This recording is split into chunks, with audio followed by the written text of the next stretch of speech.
पेठ सांगली राष्ट्रीय महामार्गावर शहरे आणि दाट वस्ती असलेल्या भागात रंबलर आणि स्पीड गन बसवण्यात यावेत अशी मागणी राष्ट्रवादी काँग्रेस पार्टी शरदचंद्र पवार पक्षाचे ज्येष्ठ नेते जयंतराव पाटील यांनी आज विधानसभेत केली आहे।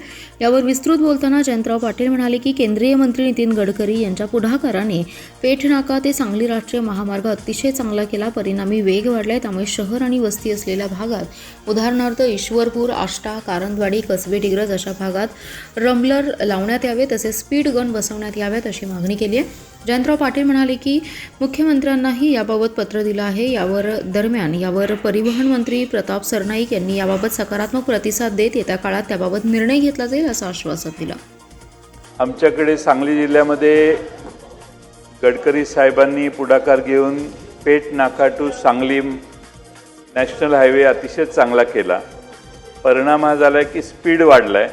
त्यामुळे मी माननीय मुख्यमंत्री महोदयांनी आपल्यालाही पत्र पाठवलेलं आहे की आपण या रस्त्यावर जिथं पॉप्युलेशन आहे, ईश्वरपूर शहर आहे, आष्टा शहर आहे किंवा कारंजवाडी आहे, कसबे, डिग्रज आहे, या मोठ्या शहरात गावांच्या तिथं रंबलर लावणे आणि ते स्पीड गन्स लावणे, ज्याच्याकरून स्पीडच्या मर्यादा येतील। सरकारचे उत्पन्न वाढू नये, पण वाढलं त्यातनं तर काय हरकत नाही। त्यामुळे ईश्वरपूर शहरामध्ये दोन्ही बाजूने जाणारे येणारे ट्रॅफिकला स्पीडची मर्यादा आणण्यासाठी स्पीड गन लावणे, आष्टा शहरासाठी स्पीड गन लावणे आणि अन्य शहरात रंबलर्स ठेवणे असा विचार शासन करेल का?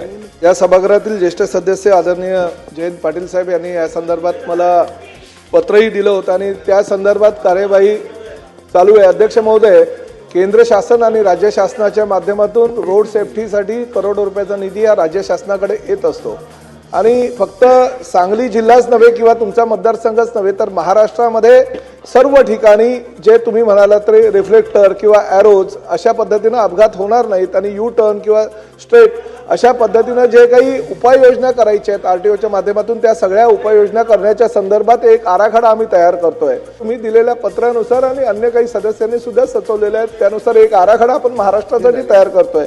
तो फक्त आराखडा नॅशनल हायवे किंवा PWD किंवा MSRDCच्या रस्त्यावर नाही, इव्हन महापालिका क्षेत्रातील जे रस्ते आहेत त्या विषयावर त्या ठिकाणी सुद्धा तो आराखडा कसा त्याची अंमलबजावणी करण्यात येईल याची आम्ही उपाययोजना करतोय आणि त्यानुसार कार्यवाही करण्यात येईल। नाही, ताबडतोब झाला अंतिम टप्प्यात आहे आणि मला असं वाटतं की ह्याच वर्षामध्ये त्या आराखड्याला मान्यता मिळून आम्ही इम्प्लिमेंट सुद्धा करू।